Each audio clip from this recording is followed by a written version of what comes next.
जय श्री कृष्णा।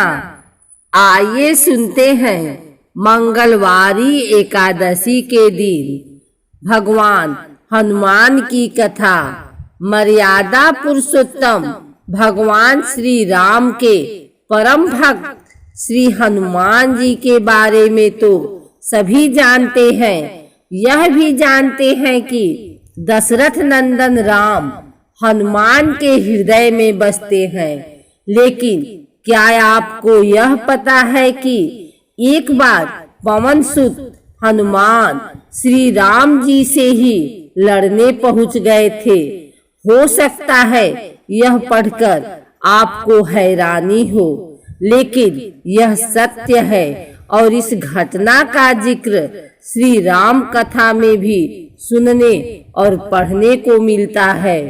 लेकिन इससे भी ज्यादा हैरान करने वाली बात यह है कि पवन सुत जब श्री राम से लड़ने के लिए तैयार हुए तो उन्होंने सौगंध भी मर्यादा पुरुषोत्तम की ही ली। आइए जानते हैं कि ऐसा क्या हुआ था कि श्री राम के परम भक्त पवन सुत को उनसे युद्ध करना पड़ा। कथा मिलती है कि एक बार सुमेरु पर्वत पर सभी संतों का सभा का आयोजन हुआ। कैवर्त देश के राज सुकंत भी उसी सभा में सभी संतों का आशीर्वाद लेने जा रहे थे। रास्ते में उन्हें देवर्षि नारद मिले। राजा सुकंत ने उन्हें प्रणाम किया। इस पर श्री नारद जी ने उन्हें आशीर्वाद देकर यात्रा का प्रयोजन पूछा। राजा सुकंत ने उन्हें संत सभा के आयोजन की बात बताई। इस पर नारद मुनि ने कहा, अच्छा है, संतों की सभा में जरूर जाना चाहिए। ऐसा कहकर सुकंत को जाने का आदेश दिया। सुकंत जैसे ही सभा में जाने के लिए प्रस्थान करने लगे, वैसे ही नारद जी ने उन्हें आवाज दी। इसके बाद कहा कि जिस सभा में जा रहे हो उसमें सभी को प्रणाम करना, लेकिन ऋषि विश्वामित्र का अभिवादन बिल्कुल भी मत करना। इस पर सुकंत ने पूछा कि यह तो उचित नहीं है। तब श्री नारद जी ने कहा कि तुम भी राजा हो, वह भी पहले राजा ही थे, अब संत हो गए हैं, मत करना प्रणाम। राजा सुकंत ने किया भी ठीक वैसा ही। सभा के समाप्त होते ही विश्वामित्र जी श्री राम से मिलने पहुँचे। वहां पहुंचकर उन्होंने बताया कि उनका अपमान हुआ है। वह इसे भूल भी जाते, लेकिन यह तो संत परंपरा का अपमान है। राम जी ने पूछा, गुरुजी क्या हुआ? तब विश्वामित्र जी ने कहा कि मेरा अपमान हुआ है। राम जी ने पूछा, किसने किया है? तब विश्वामित्र जी ने पूछा कि जानकर करोगे भी क्या? इस पर श्री राम जी ने कहा कि गुरुजी, आपके चरणों की सौगंध लेकर प्रतिज्ञा करता हूँ, जो सिर आपके चरणों में नहीं झुका है उसे काट दिया जाएगा। कल सुबह मैं उसका वध करूँगा। श्री राम की इस सौगंध का जैसे ही राजा सुकंत को पता चला, वह नारद मुनि को ढूंढने लगे। काफी देर तक वह परेशान रहे, लेकिन नारद मुनि उन्हें मिल ही नहीं रहे थे। व्याकुल होकर जब वह रोने लगे, तब नारद जी प्रकट हुए। सुकंत ने हाथ जोड़कर उन्हें सारी बात कह सुनाई, साथ ही प्राणदान की विनती की। इस पर नारद जी ने उन्हें माता अंजनी की शरण में जाने की सलाह दी। यह भी कहा कि अगर उन्होंने तुम्हें बचाने का वचन दे दिया तो तुम जरूर बच जाओगे, लेकिन यह भी कहा कि वह किसी को यह नहीं बताएंगे कि नारद जी ने उन्हें यह सलाह दी है। राजा सुकंत के रोने की आवाज सुनकर माता अंजनी बाहर पहुंची। तब उन्होंने कहा कि माता मुझे बचा लें, अन्यथा विश्वामित्र जी मुझे मार डालेंगे। इस पर माता अंजनी ने सुकंत को उसके प्राण बचाने का वचन दे दिया।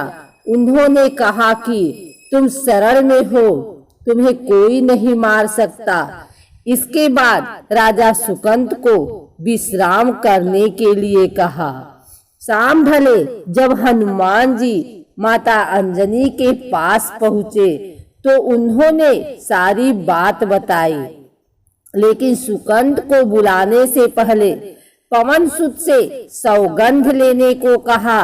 तब श्री राम हनुमान जी का कहा कि वह श्री राम के चरणों की सौगंध लेते हैं कि वह सुकंत के प्राणों की रक्षा करेंगे। तब माता अंजनी ने राजा को बुलाया। हनुमान जी ने पूछा, कौन तुम्हें मारना चाहता है?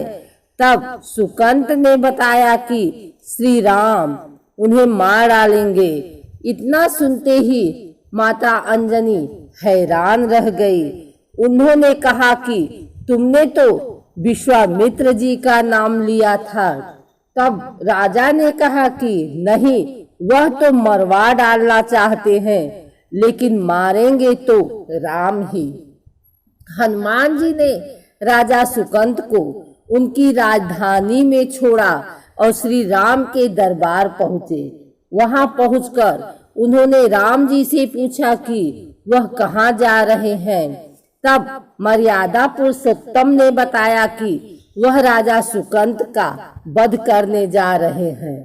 तब हनुमान जी ने कहा, प्रभु उसे मत मारिए। राम जी ने कहा कि वह तो अपने गुरु की सौगंध ले चुके हैं, अब पीछे नहीं हट सकते। हनुमान जी ने कहा, प्रभु मैंने उसके प्राणों की रक्षा के लिए अपने इष्ट देव यानी कि आपकी सौगंध ली है। तब राम जी कहते हैं कि ठीक है, तुम अपना वचन निभाओ, मैं तो उसे मारूंगा। हनुमान जी राजा सुकंत को लेकर पर्वत पर पहुँचे और राम नाम का कीर्तन करने लगे। उधर राम जी राजा सुकंत को मारने के लिए उनकी राजधानी पहुँचे, लेकिन वह नहीं मिले तो वह उन्हें ढूंढते हुए पर्वत पर पहुँचे। वहां हनुमान राम मंत्र का जप कर रहे थे। राम जी को देखते ही सुकंत डर गए। उन्होंने कहा कि अब तो राम जी उसे मार ही डालेंगे। वह बार बार हनुमान जी पूछता कि बच जाएंगे हम। तब उन्होंने कहा कि राम मंत्र का जप करते रहो और निश्चिंत रहो, भगवान नाम पर पूरा भरोसा रखो। लेकिन वह काफी डरे हुए थे, तो हनुमान जी ने सुकंत को राम नाम मंत्र के घेरे में बिठा दिया। इसके बाद राम नाम जपने लगे।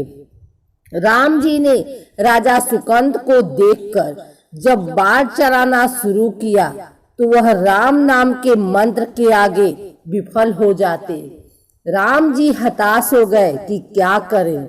यह दृश्य देखकर श्री लक्ष्मण जी को लगा कि हनुमान जी भगवान राम को परेशान कर रहे हैं, तो उन्होंने स्वयं ही हनुमान जी पर बाढ़ चला दिया। लेकिन यह क्या, उस बाढ़ से पवन सुत के बजाय श्री राम मूर्छित हो गए। यह देखते ही लक्ष्मण जी दौड़ पड़े और देखते हैं कि बाढ़ तो हनुमान जी पर चलाया था, लेकिन मूर्छित राम जी कैसे हो गए। तब उन्होंने देखा कि पवन सुत के हृदय में तो श्री राम बसते हैं।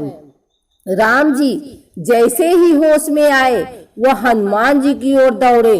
उन्होंने देखा कि उनकी छाती से रक्त बह रहा है। वह हनुमान जी का दर्द देख नहीं पा रहे थे। वह बार बार उनकी छाती पर हाथ रखते और आंखें बंद कर लेते।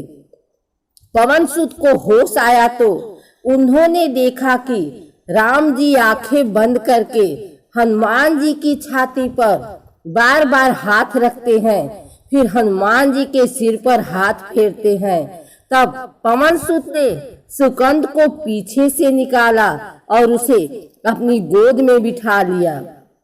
तभी राम ने फिर से हनुमान जी के माथे पर हाथ फेरा, लेकिन इस बार वहां पवन सुत की जगह राजा सुकंद थे। राम जी मुस्कुराए और हनुमान जी बोल उठे कि नाथ, अब तो आपने इनके सिर पर हाथ रख दिया है, अब तो सब कुछ आपके हाथ में है, इसकी मृत्यु भी और जीवन भी। आप ही सुकंद के जीवन की रक्षा करें। राम जी ने हनुमान जी से कहा कि जिसे तुम अपनी गोद में बिठा लो, उसके सिर पर तो मुझे हाथ रखना ही पड़ेगा, लेकिन गुरु जी को क्या जवाब देंगे। तभी हनुमान जी को विश्वामित्र जी सामने से आते दिखाई पड़े। उन्होंने राजा सुकंद से कहा कि जाओ, तब प्रणाम नहीं किया तो क्या हुआ, अब कर लो। राजा ने दौड़कर विश्वामित्र जी का अभिवादन किया। वह भी प्रसन्न हो गए और बोले, राम, इसे क्षमा कर दो। मैंने इसे क्षमा कर दिया, क्योंकि संत का काम मिटाना नहीं बल्कि सुधारना होता है। यह भी सुधर गया है। उन्होंने सुकंद से पूछा कि संत का सम्मान न करने की सलाह तुम्हें किस कुसंग में मिला। राजा सुकंद विश्वामित्र जी से कुछ कहते कि इससे पहले नारद मुनि प्रकट हो गए। उन्होंने सारी घटना कह सुनाई। तब विश्वामित्र जी ने पूछा कि नारद, तुमने ऐसी सलाह क्यों दी। तब नारद जी ने कहा कि अक्सर ही लोग मुझसे पूछते थे कि राम बड़े या राम का नाम बड़ा, तो मैंने सोचा कि क्यों न कोई लीला हो जाए कि लोग अपने आप ही समझ लें कि भगवान से अधिक भगवान के नाम की महिमा है।